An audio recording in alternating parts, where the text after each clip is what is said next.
The senior reggae boys' quest for a second appearance at the World Cup starts in September at the Azteca Stadium against CONCACAF giants Mexico. However, in recent weeks, contractual negotiations have stalled, with the JFF president Michael Ricketts suggesting that the federation has an affordability crisis, stemming from the lack of sponsors for the football program. Former Director of Marketing and Business Development at the JFF, Sophia Harris MBA, thinks a more proactive approach could have given more optimism. It's not as if locally there's an abundance of sponsorship money set aside in corporate.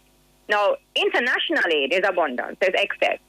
But do we have the time? Because sometimes negotiations can take 6 months up to 2 years, depending on who you're dealing with.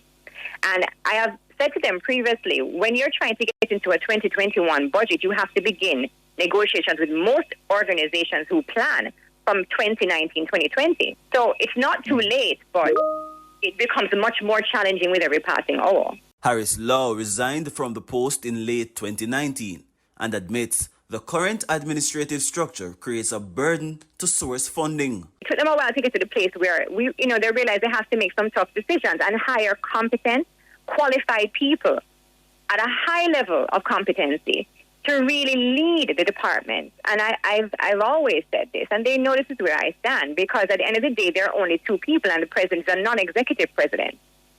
So the general secretary needs good support, because he alone cannot be pulling the federation along in micromanaging every single department. It will not work that way.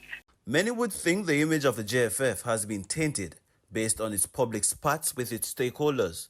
But Harris MBA insists international investors are always interested. They would need to have an organized plan and a campaign that's been kicked off for a brand to want to associate with and buy into. So if there's no documented plan of action, no scheduling, no commercialization of assets laid out for them to say, okay, I can see where we fit. If they're not organized and planning in that manner, and it's not documented and packaged in a way that's attractive internationally at international standards, then they're in trouble internationally. Locally, like I said, they're competing with the Premier League for those sponsorship dollars, so they have to find different angles and get creative at this stage, because, the early bird gets the worm. Jerome Foster, TVJ Sports.